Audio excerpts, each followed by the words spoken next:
Welcome to In Between the Pages with James Lott Jr. Guess who I am? And I'm here to talk to you about another book that I really enjoyed. This book, it's a soldier story, it's a war story, it's a part biography story, it's a showbiz story. It's like so many things at once. But in a way, written in a way that it's fun. It's kind of fun. It's fun to read. I know people. I'm like, you're thinking of war, but no, it's actually fun to read, you guys. And there's a star in there, and it's based on a real life person. It's all kinds of stuff. So we're going to talk to the author who wrote this book. And so let me read his bio over here. So as a young man, Robert was a Phi Beta Kappa at Kenyon College. He was also a marketing executive at Procter Gamble, which Procter Gamble I know from soaps. We do soap operas. Yes. Then he's a co-owner of an advertising. He was then a co-owner of an advertising agency. All this before he was the age of 20. Just kidding. But then he found a quote. He said he found a quote from 19th century British biologist Thomas Huxley. Perhaps the most valuable result of all education is the ability to make yourself do the thing you have to do when it ought to be done, whether you like it or not. I love that quote. So he decided to write this book. He's written another book too, but this book is about Jim Hetzer, this promoter and impresario guy, and the inspiration for this book that I'm going to show you and talk about. And I mean, seriously, we're talking about World War II. We're talking about Mickey Rooney. We're talking about vaudeville. This book was such a fun read. It's called Jeep Show: The Trooper at the Battle of the Bulge by Robert OConnor. Hi, Robert. Good afternoon, Mr. Lott. It's really a pleasure to be here. Thank you. Yes, well, I got to tell people, we actually started this journey last year. You contacted me when we talked online, and we got along great. And he sent me the book, and I wanted to do it, but then I had other stuff going on, and then we had the fires in LA, and I had a flood, and also some stuff went on. So I reached out back to him, and he was like, "Yeah, let's do it." So I said, I'm actually honored you came back and decided to answer my email and come back. My pleasure. My pleasure. So, Robert, I was saying when we get off camera, I'm gonna say it here on camera. JLJ Media is we are all about the veteran. We're all about anybody who served. We believe that veterans should have anything they need.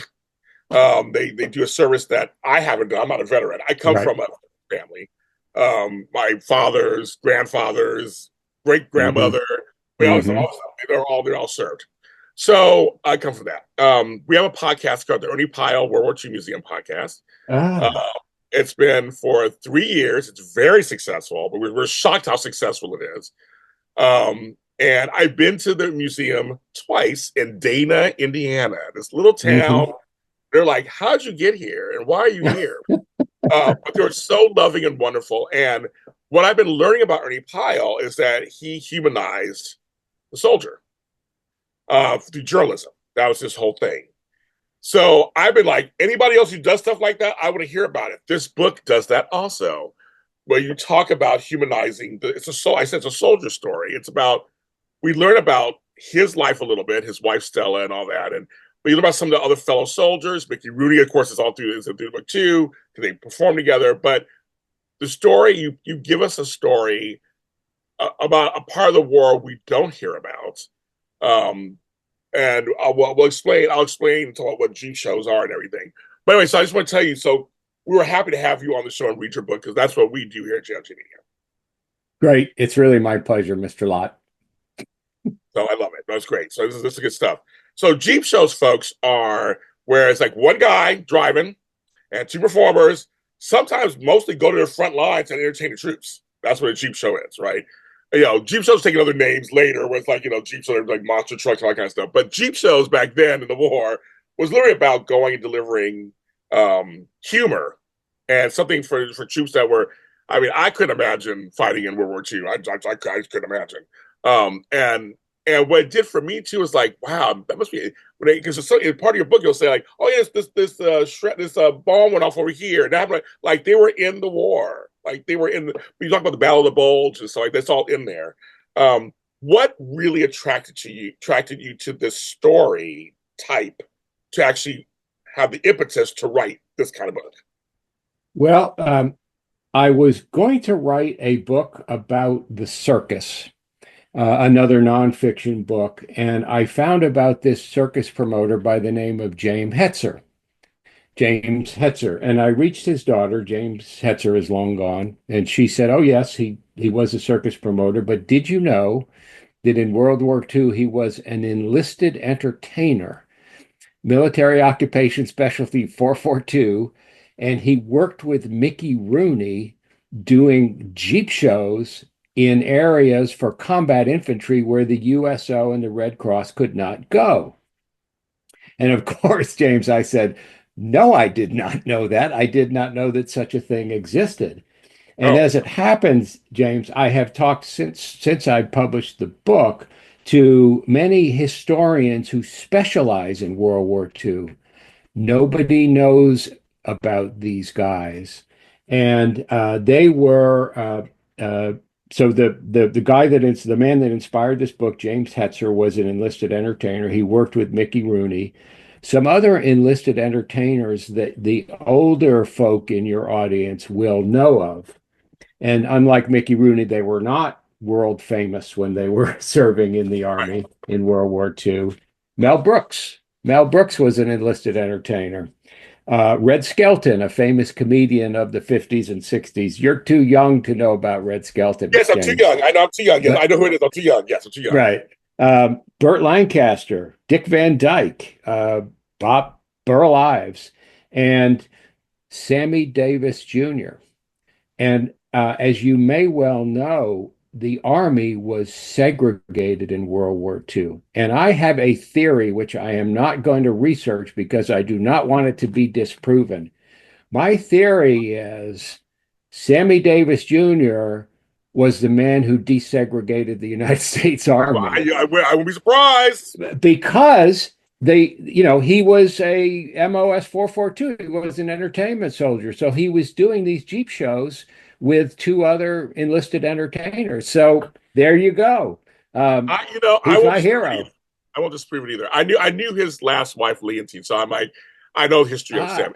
It's a really okay. good book. It's a really good book about his life. It's like this thick. It's Oh, huge. really? Yeah. And it's really good. And they talk about some of that stuff. But I agree with you on that too. Why not? Yeah, Yep. We're gonna go with that. So once I found out about this story, I thought this is so interesting. I really want to research it and write about it. As it turns out, Jim Hetzer, this entertainment soldier, wrote home like almost everybody did. He wrote home frequently during the war. His older sister saved every letter that he wrote home from the European Theater of Operations. And those letters were published in a book. So I had 150 letters telling me just what life was like for him. They were censored when there are censored parts because the Army didn't want yeah. soldiers saying too much. But so I had these letters and just a fascinating story and of course, Mickey Rooney being involved, Hollywood's number one box office star in 1938 and 1939, and a complete genius with a wild streak as well. But I decided to make it fiction because A, I wanted the challenge, and B, I wanted to drag this character, who in the book is named Jim Tanzer. I wanted to drag him into the Battle of the Bulge, which is the largest battle ever fought by the United States Army and a very significant battle towards the end of the war. So that's how I got started on Jeep Show. I have to ask you because we get in between the pages. Yes. Why fiction and not just a story account? I wanted to involve him in the Battle of the Bulge, and this actual human being was not involved in the Battle of the Bulge. He was nearby, but they retreated. And secondly, I just want to see if I could do it. Um, Well, you did it. thank you, thank Like, you. I I'm was telling you, hoping no, you did it. hoping you'd say that. No, no, you did. No, but I mean, no, but essentially because that is a conscious choice. It's like you could have went, okay, I'm just gonna do a biography basically, and it's Yep, kind of whatever, or something like that. But he said, no, I'm gonna do fiction. And I'm yep, gonna plant him somewhere, which is not that far fetched. It's not like you were. It was like he didn't like he wasn't in World War II at all. And you put him in there like right, he was right. there. Yeah, yeah. It's very historically accurate, I have just stuck this fictional character into it and, got him involved in the Battle of the Bulge. Now with the Mickey stuff, did you have to get permission from anybody about that, or are you able to write I about did no, I did not. People that are deceased are cannot bother you about what you write about them. But of course, the most important thing is I didn't write anything untrue about anyone. So no, I didn't get anybody's permission. don't just like again. I have friends who like they want to write books of it. So I was talking about saying, well, he did this book where it was very good. Mickey's in a good light in this book. So nothing matter. Yeah, yeah. Oh yeah. Good. Yeah, well, good. Yeah, he's my hero because he could have enlisted in the army and stayed in Hollywood and done good service at Hal Roach Studios, making training films and selling war bonds. And Lieutenant Ronald Reagan gave honorable service that way. But Mickey Rooney, man, he jumped in with both feet, and he went over to the European theater operations and put himself at risk doing these shows. Well, for me, whenever I think about this or like the USO tours, where they go over to these places, also may not be as well. Still, wherever you go, anywhere, it's dangerous wherever you go. Right. But I Yeah. know, but you said this was even more dangerous because he was on the front lines. Yeah. But I still give props to them for saying, "I'm going to help perform." Bring up the because Absolutely. this book is all about the morale. There's a lot Yeah. throughout the whole book. Yeah. You even post transcripts and things about from the Marine morale books and all stuff. It's kind of Yeah. funny. Yeah. And folks, I just want to tell you, they're written from the 1930s or 40s, so there is some language you're going to see in there that you're like, oh, but you wrote it. I was authentically of that. I saw a code. It's like, oh, yeah, that's right. Okay, that's what they Yeah. call it. That's why they call that person. Yes. So it's kind Yes. of that time, and I don't believe in changing that. I believe that's just Right. that's Right. Right. yeah, You want to be accurate, and there were names for Italian Americans and African Americans and other ethnic groups that we do not use now, and it's very good we don't use them. But I wanted the dialogue to be realistic. yes. So in the beginning of the book, we you kind of set us up with him talking about his wife, Stella, who's a character. I would know more about her. She's a character Yeah. herself. Yes. She's fun, but she's like she had excuse my language, she had balls too. She was like, okay, you're going to do what? And the thing is, folks, that you're saying he was 30 years old.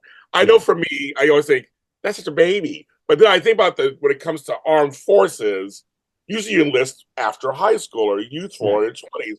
I guess 30 would be, especially back then, would be an old timer with it. Yeah, he had a rock solid deferment because the draft boards back then, which were all local draft boards, did not draft men who were fathers of children. So he had a rock solid deferment, which kind of is why Stella, his wife, was a little bit annoyed. But And yes, then, secondly, although she was much more talented than he was as an entertainer and a dancer and a singer, they had a local act together. So all of a sudden, she had no partner for her act, yes. and she had to book herself. So yes, and she is based a little bit on an actual person who was the actual Jim Hetzer's wife, who grew up in show business doing shows on a riverboat that went along the Ohio River. So very, very interesting person. Yeah. Yeah, no, yeah. She's like, I would know about her. She's fun. Yeah. Just Yep. fun. Tons of And, talent. Tons of and, talent. and they had a daughter, Betty Jo. So you're right. So he was Yeah. a father with a wife and a daughter. And they asked him when he was there, like, why are you here? Like, what are you doing? Right. So he really felt like he needed to be there. So I get that actually. I totally get that sometimes. You're like something strong enough, you feel like you're called to do. You're called to write this book. Yep. I guess you can't fight it. It is possible also, James, that he might also have been trying to, kind of get away from the complications of adult life, because, But that uh, too. you join the army and your life is very simple. Not easy. Easy and simple are not the same things, but so there is some possibility that I consider in my mind that he was also like, this adulting is really hard. Maybe, and he was patriotic. He was clearly patriotic as almost everybody was, but there's that little undertone of, What are you up to, Jim? Yeah, exactly. I know exactly. Um, so now we follow his journey, we follow what's going on with this, and some of the battles, like the Battle of Bulge, was very serious. Right. So when you started to write, because we're going between the pages of this, and you started to write, so did you already have? I'm sure you must have had an outline, right, of where you wanted to go, that you fill it, or did you let the story take you along the way? I, you know, I worked so long and I can barely remember but I do know that at some point before I started seriously writing, I had the chapters in mind. So I had, and some of them changed and they moved around, but that my outline was probably I had a list of chapters and kind of what happened in the chapters. One of the tricks that I do in the book, and I didn't even know what a smart trick it was, but all writers, should hear this. When he gets involved in the Battle of the Bulge, the chapters start going 1 day per chapter, and a lot happens in each day. So, but that really helps because it prevents you from forgetting where you left your character, because you can be like, and then Jim walked in the room, and your editor will say, "Hey, wait a minute, Jim's in Poland. You got to get him back. You got to get him back." I'm like, "Oh, damn, I forgot I left him in Poland." So, so if you're doing it 1 day at a time, you get past that pretty difficult, sticky note problem of where is this guy and how am I moving him around? So did you have to do research on the Battle of the Bulge to be able to write about it? I did so much research, James. You And feel like the you were reason there? You I feel like you were there? Oh, and part of the reason is research is fun and writing is really hard. So Yes, of yes. course, I always preferred to research when I should have been writing. So I over researched dramatically. In the book, as you know, there are very short flashbacks at the end of chapters. So there's a page and a half where little 11-year-old Jim Tanzer is watching a vaudeville show, and there's a page and a half where 12, 13-year-old Jim Tanzer is at a Billy Sunday religious tent revival. Though until my editor got a hold of my manuscript, those were like 40-page chapters. Oh my God. Um, and my editor said, you cannot stop the story for 40 pages to give Billy Sunday's life story or to describe a complete vaudeville show, though it might be interesting, you know. So, so yes, I over researched, and the only good part of that is I had such a wealth of trivial knowledge about life in the Army in World War II and vaudeville and entertainment and all that that I was able to put in a lot of little nuggets, a lot of little Easter eggs for fans. I had a list of, 5,000 and I could pick the best 50. No, I mean, and also you're right. You're putting in their performers, and you're putting in their Yes. Mickey Rooney. It's like, and like you said, he was huge. I remember as a kid, I used to see all the reruns and things on Yep. TV, Yep. and he was huge at one point. I mean, so it's like I always imagine if I was in the war and I saw the biggest. I mean, it wouldn't happen today. You see the biggest star Right. Right. right Right. next to you on the field, like you would never see that today. You would never see that Right. today. Right. But you're not going to see Brad Pitt in some field in Afghanistan with a Nope, microphone connected to a Jeep, doing nope. yeah, you're not going to see Or it. Tom Cruise, like that. You're not Right. gonna see that. Like, I mean, Different they make time. two films like that, but you'll never see them in real life. Right. That's to me. I thought it was a trip. Reading your books, like that's kind of a trip. He's when Mickey was making jokes and talking. He's like, yeah. Mickey goes, Mickey was so funny, and like Jim's like, Mickey. So I'm like, stop being chip. Like, I'm watching you on screen. This new medium called. It was a newer medium called movies. Talking movies, and then he's like Yeah. right next to me or across the room, cracking jokes and wearing what Yeah. I'm wearing. Yeah. Here for the same thing. It's kind of it must be. I mean, I read a book was kind of fun, kind of like that must be interesting to have that. And James, Mickey Rooney was a genius. He was the directors he worked with considered him and Charlie Chaplin kind of in a league by themselves, and every other comic to be, a runner-up. He was an absolute genius. He could do brilliant stand-up. He was great at impressions. He could sing. He could dance. He learned to play the banjo in one day.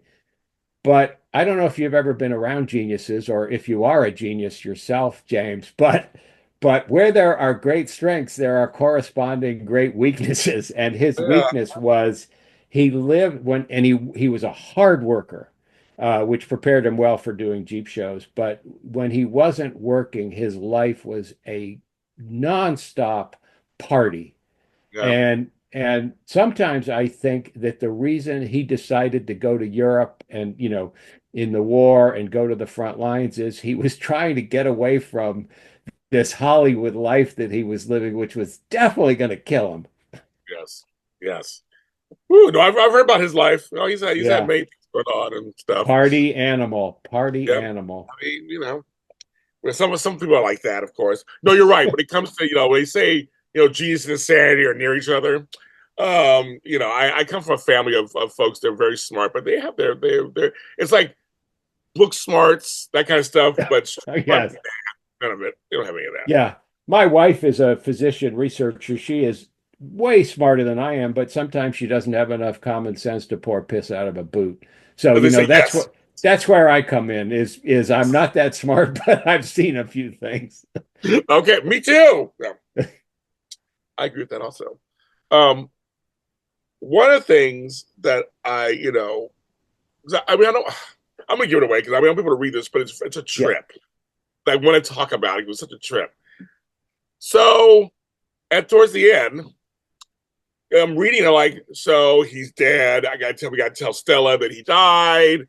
We gotta put an obituary out there and everything. And I'm like, oh my God, he died. I'm like, oh my God, he's playing so sad. And like a soap opera from Procter Yeah. and Gamble. Yeah. Nope, he's alive. He didn't die. I started laughing. I went, oh my God, because actually, folks, I had it happen to me last Oh. year. Someone reported that I died. And literally on social, it went like, because I'm in the public eye, it went to social media, James Lott Jr. Oh my God, this can't be true. My phone people started calling my phone. And I was actually in production of something. So my phone was off.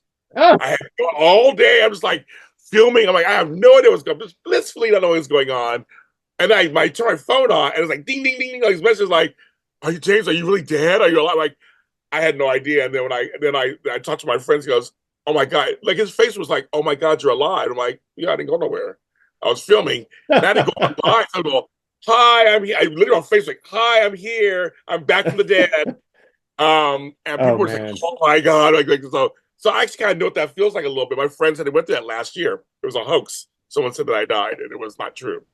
Did you use that famous line from Mark Twain, rumors of my death are greatly exaggerated? Yeah, of course I did. Of course I did. Well, I did all the jokes. I go Good. and Sunday. I resurrected on a Sunday. We did my whole Oh Catholic Lord. came up. I used everything. But I mean, for some people, they really were upset. I had to really talk to them. I was like, they were really upset. I Yeah. was like, I'm Yeah. not. I'm so sorry. Whoever did that, I don't still know who did that.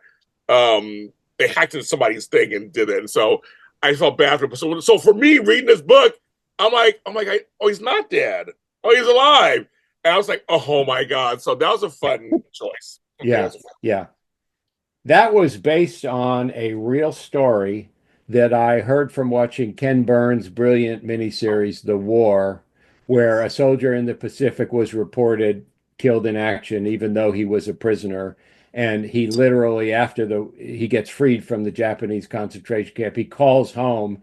His mother picks up the phone and faints when she I hears him. And his would. father, I would. yeah, oh, absolutely. So it was. I stylized that based on a real event that I heard about. I liked it. I liked it. Also at the end of the book, you write it in here. I want to make sure I want to say this correctly. So folks, a lot of times there's a prologue and epilogue, folks, or forward and an epilogue. So this last page is titled "Not an Epilogue." Cheap Show once had an actual epilogue, an essay by reporter character Bunny Levin about the war and the war after the war, the world after the war, and the American soldier. I love it, but it's a departure from the tone of story. My editor recommended the story at the end of the train instead. So you got to read the book to get to that thing. Yeah. Um, I came to agree with him. If you like to read Bunny's essay, you actually give a link. Um, so that choice? So you felt like you originally were going to do that, and then what was the decision to take it out? And you felt the tone Yeah. was very different. So that's an interesting choice too. Well, I wrote there's a war correspondent character obviously in the book, and one of the reasons I wrote him in there is so he could explain to the main character the big picture, the 30,000 foot thing. So that's that in the trade we call that exposition, as you Yes, they know. do. I know. Yeah, And you got to work it in without, so in the book he explains a lot of things to the main character. yeah. I did a fair amount of research of what Europe was like after the war, and there's a couple of chapters relating to that. But uh, and then I thought I'll have this war correspondent write a column about what Germany was like after the war and what it was like in Europe after the war, because it was absolutely wild after the war, with millions of people moving around and trying to find a place to live. And so I wrote it. I absolutely loved it, which does not mean it's any good, but it means I loved it. Stuck it in the end of the book, and my editor said, it's really good, but it's not the tone of the book. I don't want you to end the book this way. I want you to end the book on what comes before it. Right. So, I don't believe in paying somebody good at their job and then ignoring their advice. I was in advertising copywriting way too long and had my advice ignored way too many times. So, Good. so I moved it. I do want to read one paragraph Please do. Please. from his and by the way, his column, the New York Times would not run his column because the op-ed editor would never let, a war correspondent put a column in the. That's just how the world works. Yeah. So at the end, he says, America fielded millions of citizen soldiers who disliked the goddamn army, were ambivalent about their officers, and resisted the trappings of military hierarchy, what they called chicken shit. Yet many of them will remember their service as the ennobling experience of their lives. If you ask them, they will tell you they fought not for their country or for lofty ideals, but they fought for each other, for their buddies, to get the job done and get home. My father was overseas in World War II, and it makes me think of my dad, when I read that. And his 17-year-old younger brother, my Uncle George, was also overseas in the war. So um, it was very interesting to think about what it was like to be in the army as an enlisted soldier. Yeah, my grandfather. My grandpa Bob. Yep. Yes, good. Good, good, Yes, good. my grandpa Bob was there. He was in there, Yeah, and in a segregated army. yeah, So yeah. I have his flag, and I have his Oh, his brilliant, they gave it to me. brilliant, So I have it. So I do have it. brilliant. I'll pass it on to my grandsons when they're old enough. Yeah, Uh, absolutely. That's my father, in one of the chapters, as you know, the main character and Mickey Rooney and the other enlisted entertainers are sent to Europe on the Queen Mary troop ship. A troop ship, a luxury liner that held 2,300 passengers before the war and held 16,500 GIs at a time during the war. My father did that trip. I never asked him about it. He never talked about it. So researching that and writing that chapter really made me feel closer to him and understanding what he went through, which that was not a comfortable ride. I can you just know it leave wasn't. it at that. You know it wasn't. You know it wasn't. That's very cool. I know. That's very cool. This book is really good, Robert. So great job. Thank you. Thank Congratulations. you. To birth something like this, it takes a lot of work. Jeep Show is the name of the book. I saw it on Amazon, folks. You don't have to leave your house. Yeah. Just go on your phone, your tablet, or your computer, and you can just do this and look up Robert O'Connor. Jeep Show is on there. Go ahead. I recommend it. It's a great read. You'll learn a lot. But you also have some fun reading it too. There's some fun stuff in there. James, I also want to mention you won't find any typos in there. And the reason why okay. is there's an audiobook version. So I sat in a studio in Nashville and listened to a very good book narrator, read my book, record my book. And about every 5 pages, he stopped and said, "Bob, did you mean to repeat this word 3 times?" Or 8 pages later, this sentence doesn't make any sense. And I was like, thank you. Thank you, Max. That's cool. And I circled these, with my red pen and then got Yes. made all the good changes. So, yeah, let me know if you find any typos, folks, but I don't think you will. If you find any folks, yeah, please tell me. If you find some, I'm curious. I don't remember I Yep. saw it. I don't remember, but I'm like, usually I remember something like that, but I didn't think I saw any Yep. either. It's pretty good. Robert O'Connor, what's next for you? Any new books you're working on? What's next? I'm working on a sequel because there Oh, was something called the GI Bill, which was passed right near the end of yes. the war, and it allowed veterans to buy houses at with very, very favorable terms, and it allowed veterans to go to college with very, very favorable terms. And my dad, who came from a working class Irish Catholic background, went to Yale on the GI Bill. Wow. He did tell me he was kind of a fish out of water there, but he graduated. George Bush was in his class and Bill Oh, wow. Buckley. So I want to send Jim Tanzer at age, I guess, 32 at that point, or 33. I want to send him to Yale on the GI Bill, and Wow. so I could research that, and it changed American society. It absolutely changed America. So I'm working on a sequel, and hopefully I won't over research it like I did this book, and it'll be out in a couple of years. Well, you have to come back on the show. I want, I'd love to. I Oh, want to read. I'd I love want to to. read it again, and I want to read it and the sequel on there. I love it. I love I'd love sequels. to. Robert O'Connor, thank you so much for being on the show. It's really been a pleasure. I've really enjoyed it. And now, if anybody wants to find you or look at what you're doing or bother you, where can they do that? There's a website called jeepshowbook.com, which has this famous column from the war correspondent Oh, wow. on it, and other pictures and other materials. And I would love it if your listeners who are interested in the book would go there and ask me questions or tell me their stories. I would love it. Yes. And Robert O'Connor, don't get ready. He's not be gone forever. He'll probably be on one of our other shows. We're working on that too. So you'll see his name again through GLJ Media. He is now part of our GLJ Media family. So part of the Love it. family. Love You'll see him again. You'll see him again at some point. He'll be on here again. But I'm James Lott Jr., of course. MG pages on Facebook. JLJ Media is everywhere. I'm everywhere. I have books too. You know, mine are not like his, but I have my own books. Go to Amazon, look James Lott Jr. books. You'll see all my books are on there.